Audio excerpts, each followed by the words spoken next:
IPMNation.com. Hey, this is Spektrix. You're listening to Local Outbreak on IPMNation.com.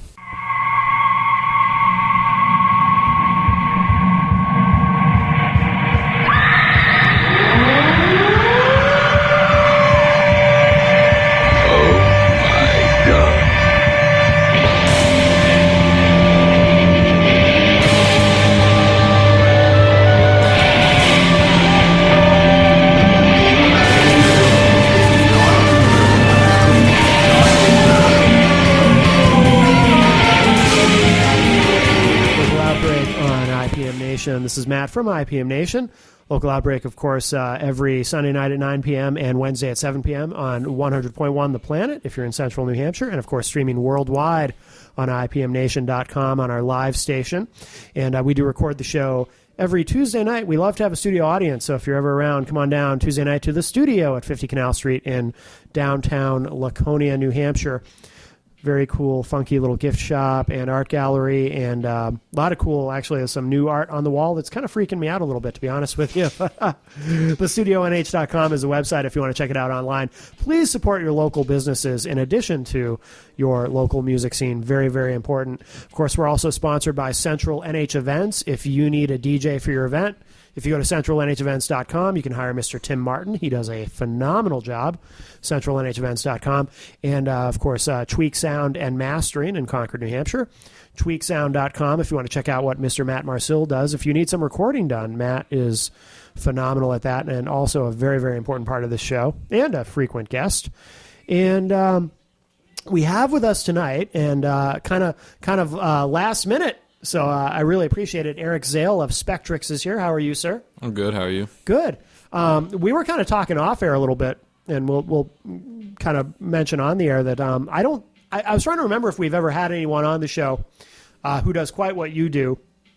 You consider it EDM, and we've definitely had some electronic stuff, but I always get a kick out of bringing people on the show who are kind of outside the boundaries of what we've had in the past. It's always a pleasure to bring something really new and fresh to the program, so and to the audience. So where are you from? I'm from Hopkinton, Mass. Okay. And you do your own stuff, but you're also a producer, right? So you work with other artists in addition to your own? I mainly produce my own music. I don't actually record other artists. So basically, I take one of my own songs from ideas and just produce it, engineer it into a full song. Oh, okay. I have worked in collaborations just with friends, but I gotcha. Other electronic artists. Oh, okay. Very good. So you do the collaborations. Well, we have a number of different. You brought a bunch of tunes with you tonight. So why don't we play something? Because I'm already losing my voice. What do you want to play to start the show? I'll start it off with Liquid Murder. Okay, Liquid Murder from Spektrix. Eric Zale here on Local Outbreak on IPM Nation.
Local Outbreak on IPM Nation as well as 100.1 The Planet. This is Matt from IPM Nation.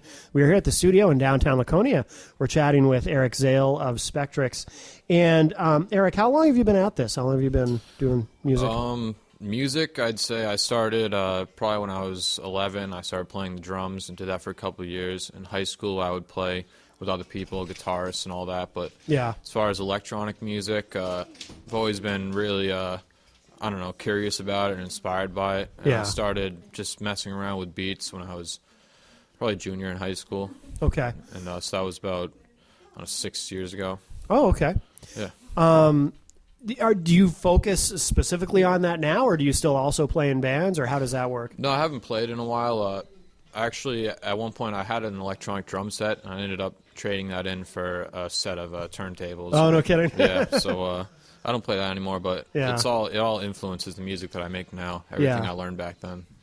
Is it kind of liberating to be able to, because with this kind of music, obviously you can do it all yourself. You don't need to rely on, as anyone who's been in a band knows, it's hard sometimes relying on other people, other people's schedules, other people's commitment levels and all that. I mean, is it easier this way, or is it kind of more pressure in some ways because it's just you, or how is that dynamic? I feel like it's a bit of both. I mean, it is easier in the sense you don't have to worry about other people. It's your sole responsibility. Yeah. If I work on a track and I slack on it, if I don't master it right or anything like that, it's not going to come out well, and it's basically going to reflect on me. Yeah. So I have to put everything I have into every song to make it sound good. Yeah. And it's not just coming up with the ideas and that. You have to engineer it, you have to mix it and master it. And just from starting with a sound, a simple a wavelength, a simple square wave or something like that. Yeah. And designing it into a sound through synthesis and all that. Yeah. So it's complicated, but it's good that, I learn all these things and I can make it all on my own. Yeah. The way you describe it, it's kind of like, the scientific. It sounds like you kind of think of it that way, when you talk about a waveform and et cetera. Has it always kind of been how you approached it? Because some people don't really look at it that way. Some people just kind of look at it as, I make music, I make sound, but they don't think about it quite as deeply as that. Right. Well, I mean, when I first started, I was using a lot less complicated software. I was using GarageBand when I first started. And with that, it's kind of like, you pull up a preset and you adjust the different parts of the synthesizer and all that. But with that, it's a lot different. But once I started to learn more about making sounds and synthesizing them, I started to learn more about what every individual thing does, like attack, delay, automation, LFOs, all that. And that's basically when you have a synthesizer, all that goes into the actual sound that comes out of it. Yeah. But what it all starts with is just a single wave, Yeah, and, I mean, once I learned more, I started looking at it like that, and I realized that when I started looking at it like that, I started making better music. Huh, interesting. I understood what I was doing more.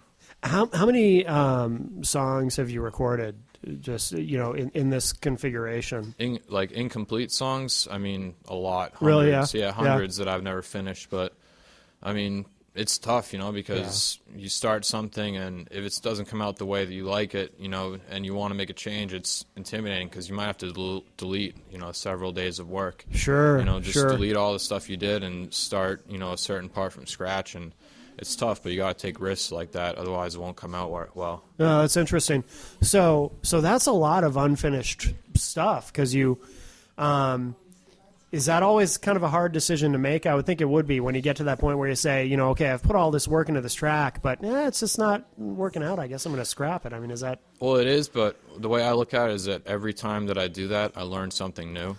I may spend a couple weeks on a song and not finish it, but I've learned a lot. I've learned what I did wrong in that song, and I learned what I can do better next time. Yeah, and it's just all about self-improvement in the song, Interesting. What about in terms of songwriting? Because, obviously in a lot of music, it's, you write something, you write verse, chorus. I mean, with what you're doing, is it different? Is there a kind of a standard format for EDM, or is it looser, or...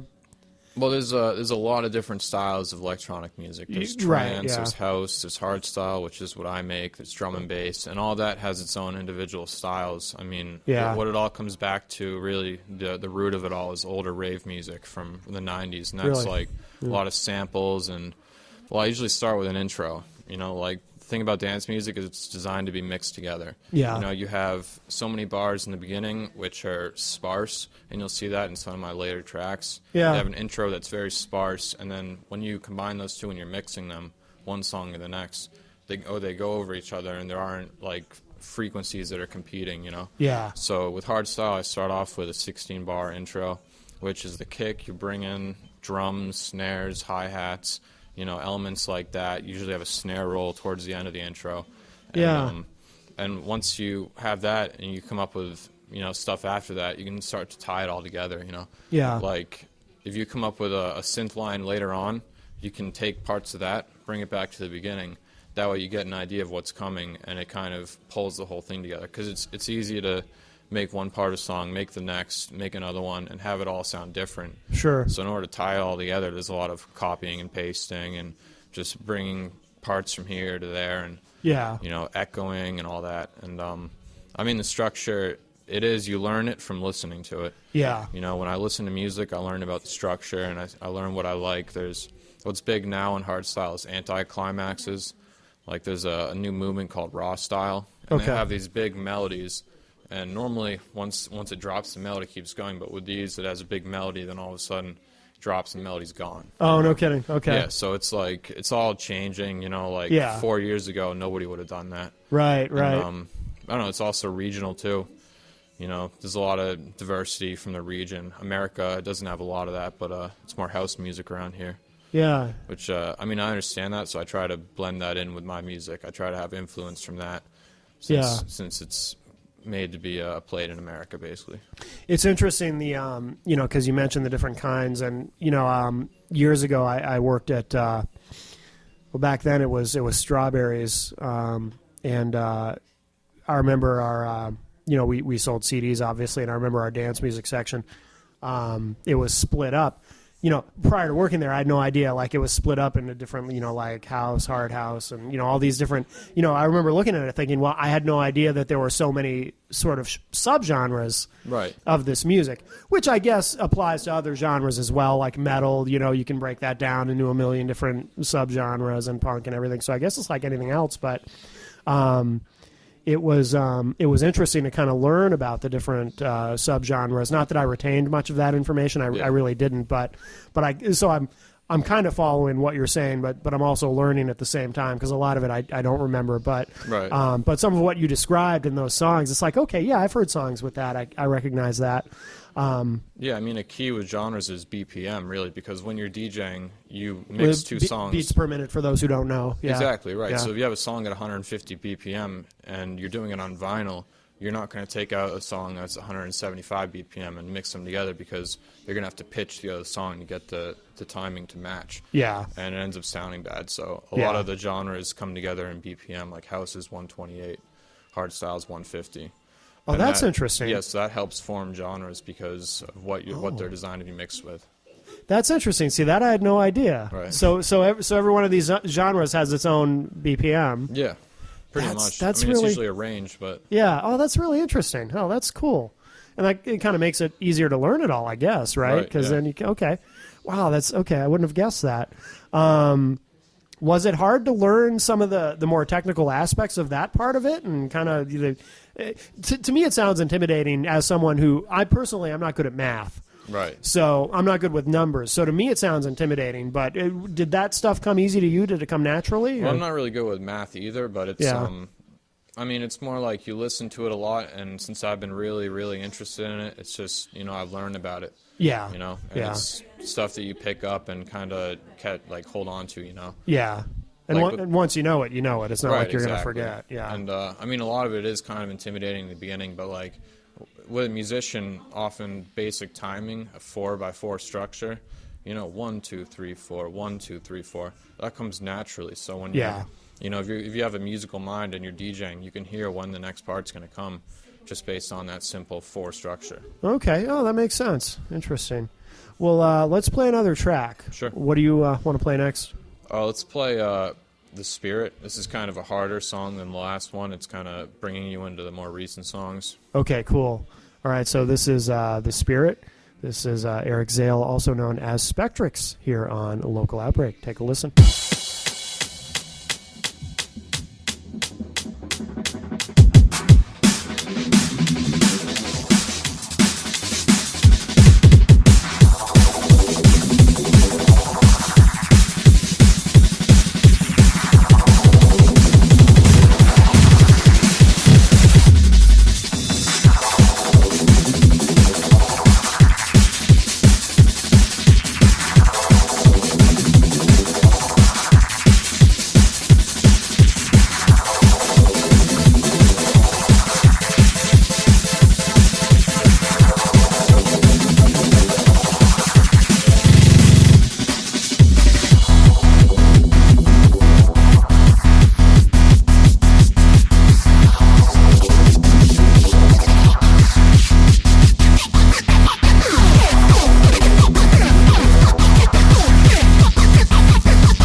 Local Outbreak on IPM Nation. This is Matt from IPM Nation.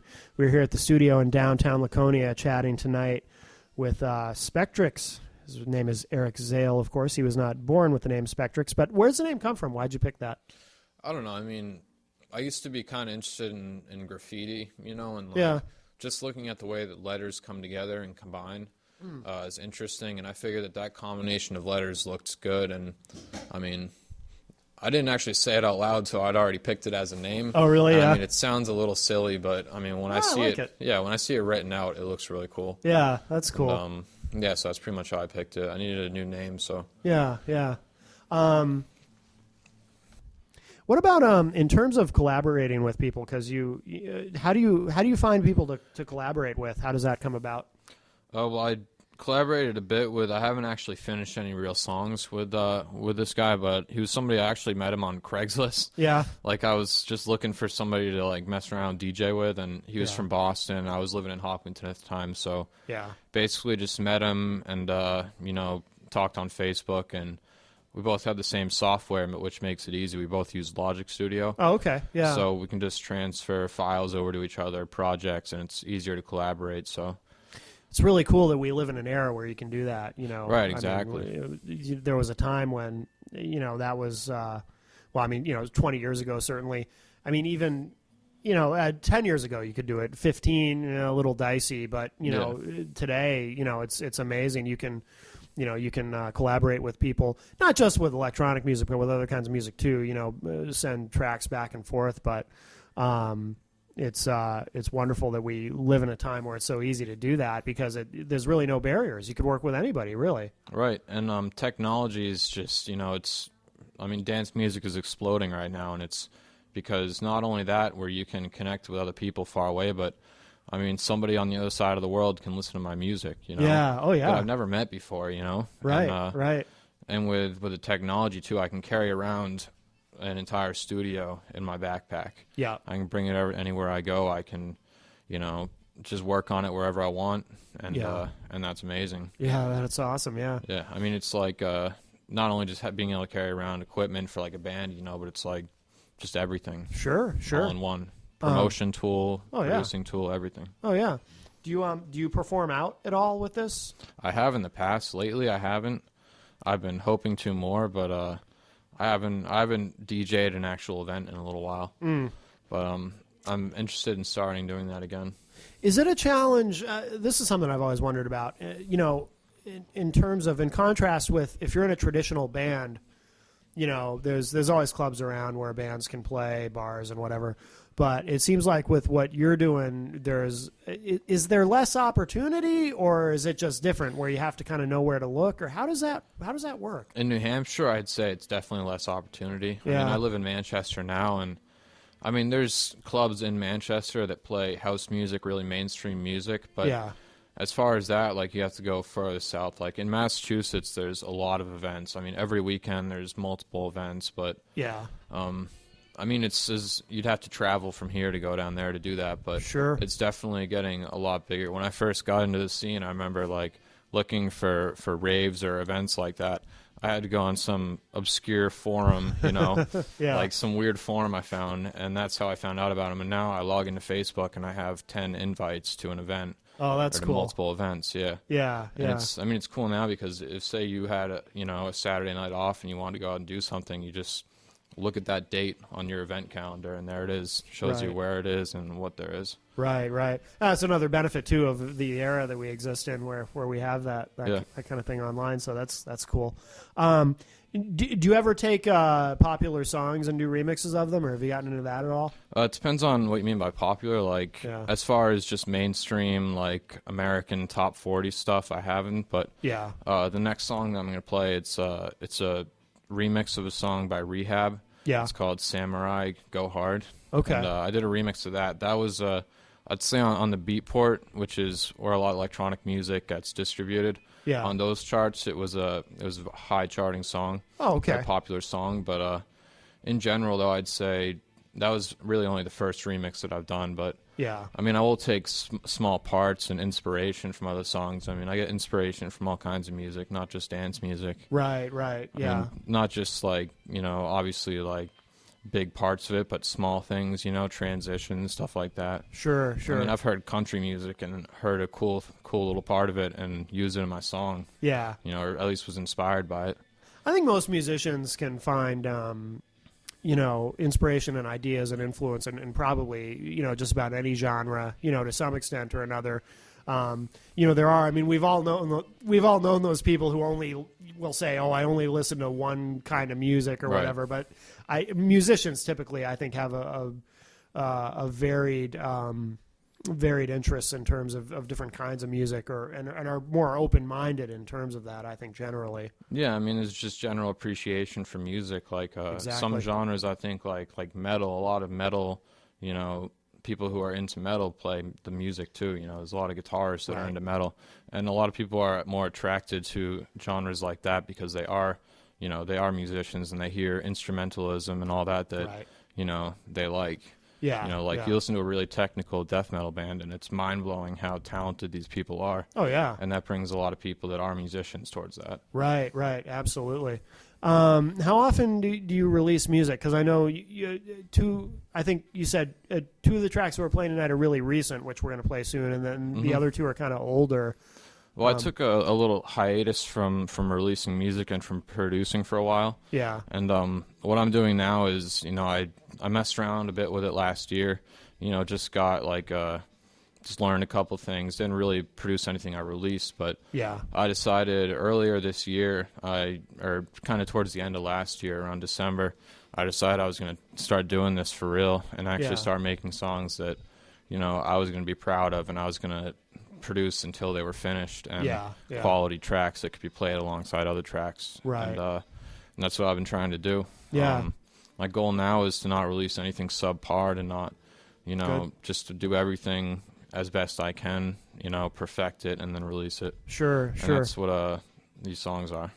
That Next two can songs. that can be a conundrum though for some people. Do you ever worry that you're being too self-critical or too much of a perfectionist? Do you ever kind of have that voice in the back of your mind going, "No, maybe this song is pretty good," and you're just kind of overthinking it? Do you ever run into that? Well, yeah, I do, but then when you look at it, like, you have to understand that producing one of these songs is not, it's not like a 6-hour ordeal. It's not a 10-hour ordeal. You can't do it in a day Right. or even in a week, so Yeah. if you're going to have to dedicate, another month of work into this song, obviously not a month, 24 hours a day, Right. but yeah, another Yeah. month's worth of work, and it's not worth it to you to do that because you don't think it's going to be right when it's finished. You're not going to do it. Right. You're going to move on to the next thing, and Yeah. what you can do is you can take instruments you made for the other song and use them in the next one. Yeah, that's you true. can transfer stuff from old projects into new ones and ideas and all that. So, Yeah, that makes sense. I mean, it is tough making that decision, but Yeah. I mean, if you want to have good music, you have to do that.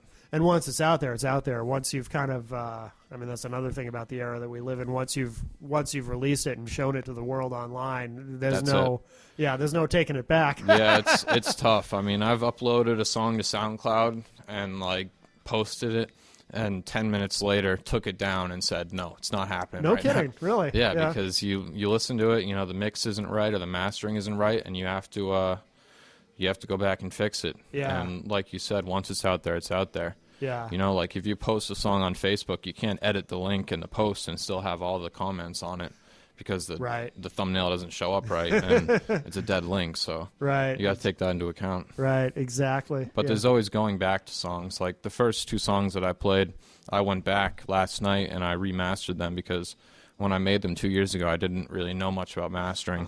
Knew very little about it. So I pulled up a plugin and spent a couple minutes mastering it, just a quick master job to get them louder. And, I mean, because it's hard to get a really powerful song to be loud and have it come through like that, in the finished product. It's hard to do that. Sure. Because, you have levels clipping, you have things going into the red and all that. So it takes skill to actually make a song loud. Right. And have it not clip or distort. Where do you go online to find to find just stuff to listen to? Do you listen to services like Spotify or? I'll use Pandora, but that's yeah. for like hip hop. Like while I'm working, I'll play like just rap music. Yeah, because it's not like it when you're in your car. You can just turn on FM radio and find a station that plays this. You know what I mean? Right. Yeah, but honestly, like I used to be totally against pop music, but what I found lately is even just like R&B and stuff that you hear on the radio. Some of it's pretty good. You know? Like, I used to just tune it all out, but you hear parts to songs these days that are influenced by EDM. Sure. And very popular songs, and you hear cool stuff in them. And so I'll listen to stuff that I used to hate, and I'll look for what's good in it, Yeah. But generally, I do avoid the radio. I know what you mean, though. There is a lot of mainstream pop influenced by EDM, and I'm thinking specifically of a lot of songs have that. I don't know if this effect has a name, but you'll know what I'm talking about because you hear it in a lot of stuff where it sounds like the song itself fell into water. Mm-hmm. Do you know what I'm talking about? Like all of a sudden, it sounds like it's underwater. Yeah, it's filtering. That's what that's called. It's like a low pass filter, or a high cut filter. Okay. Yeah, they basically cut out all the frequencies above a certain okay, whatever a certain frequency. That makes sense. Okay. Yeah, it gives it that sound. Yeah, and you hear that in a lot of mainstream pop songs now. Yeah. And dubstep too, really over the last few years influenced mainstream. Right, absolutely. I think that's starting to wear off. Maybe, I don't know, but yeah, I'm glad. I mean, that stuff got very tiring very fast. You think it got overdone? Well, I used to make it. That's what I made for like 2 years. Just made dubstep. But, oh, really? Yeah. Yeah, I mean, I didn't put any on the songs that I brought in because it's kind of embarrassing, honestly. Some of the sounds that people put into those was crazy. Yeah, is any of that available online, or do you kind of? Yeah, it's on my old SoundCloud. Really? Some songs, yeah. Yeah. I like that stuff, but yeah, it did get a little ridiculous. I remember when Avril Lavigne used dubstep in that Hello Kitty song. Oh yeah, that was miserable. Yeah, it was kind of like really bad. It was kind of like, yeah, I think this is Jump the Shark. yeah, exactly. I mean, some of it's really technical though. Yeah. Like, it's really, really difficult to make like a really, really like filthy dubstep song. That takes a lot of work and it takes a lot of skills to do. Yeah. Because there's so many moving parts at once, Yeah. And that's very intimidating genre right there.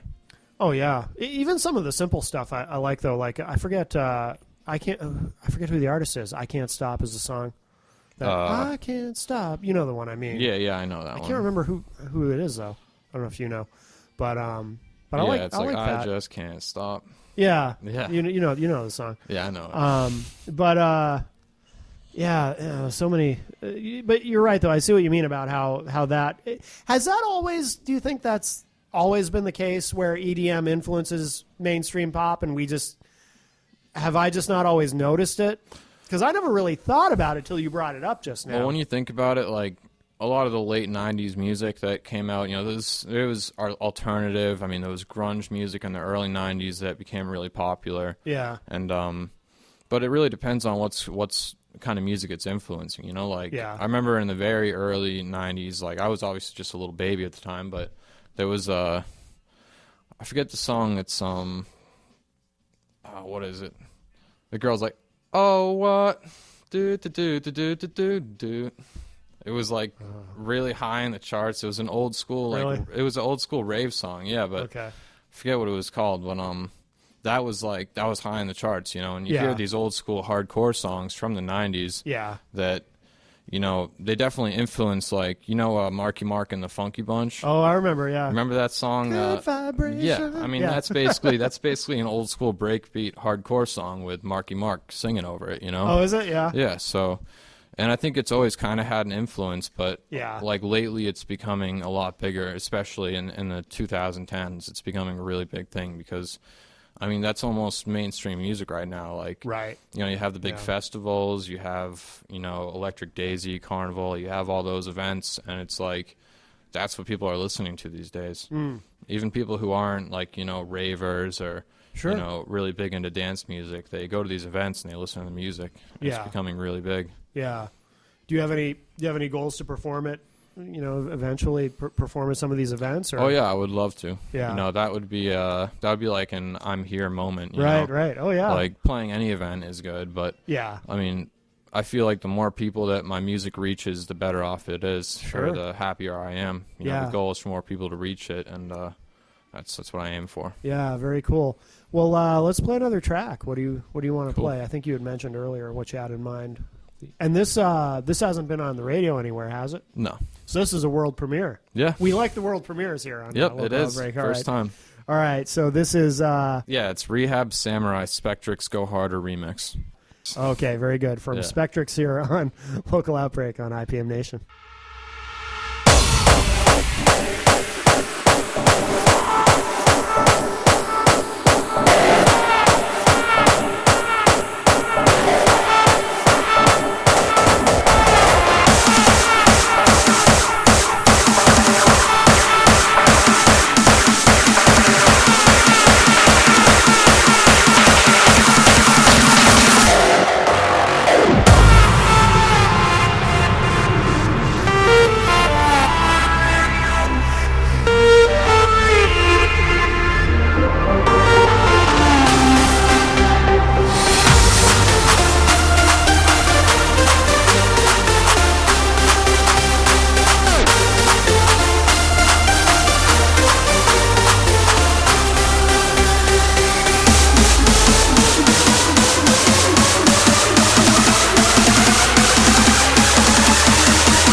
Spektrix.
Spektrix.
Local Outbreak on IPM Nation and 100.1 The Planet. I will remind everyone, of course, that you can hear Local Outbreak every Sunday night, a new episode at 9 p.m. on 100.1 The Planet if you're in central New Hampshire. And, of course, you can stream it from anywhere in the world on IPM Nation on our live station there. And, of course, we do archive all the shows at ipmnation.com/Local Outbreak. Don't forget, too, we do record the show every Tuesday night at the studio at 50 Canal Street in downtown Laconia.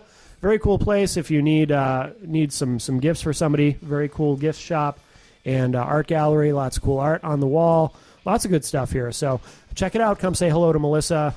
Please support your local businesses. Again, thestudionh.com is the website if you want to check it out online. And let's see. Of course, we're sponsored by Central NH Events. Go to centralnhevents.com if you need a DJ for your event, your hootenanny, your shindig, whatever it may be. Tim Martin will show up and do that for you. And there's a picture of him on the website so you can see who will be showing up at your home because you can never be too careful. And, of course, we all also are sponsored by Central. I'm sorry, I said that already. Sorry, I'm just getting over a cold. I'm still a little foggy. We're also sponsored by Tweak Sound and Mastering. TweakSound.com. Matt Marcil does a phenomenal job and also supplies much of the equipment that we use here on the show. Tweak Sound and Mastering. And what else?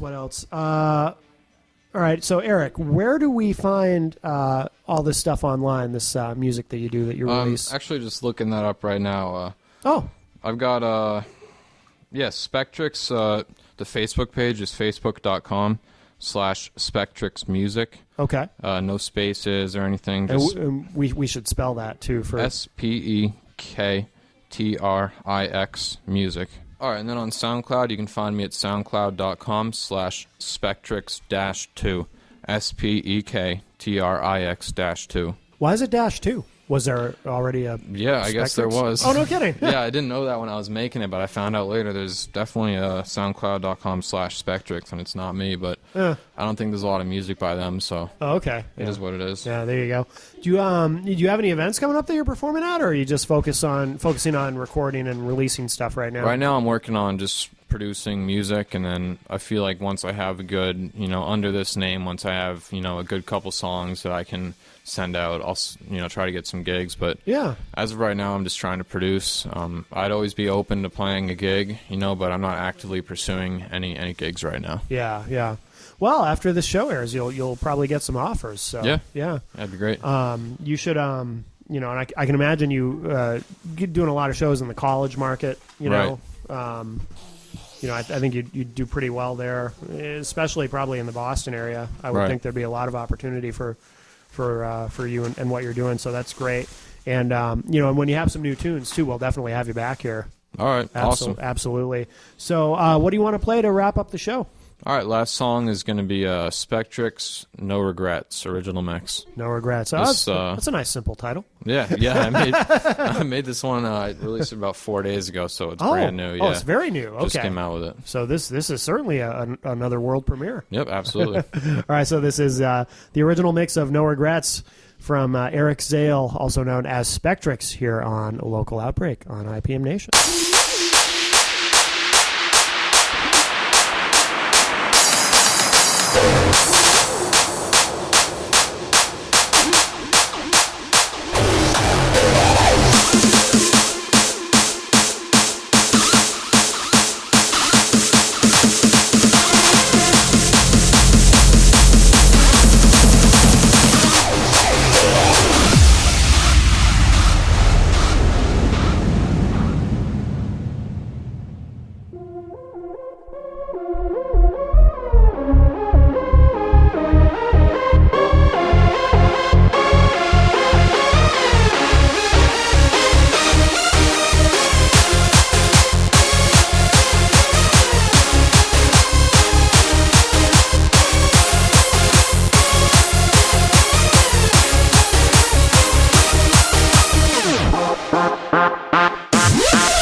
IPMNation.com.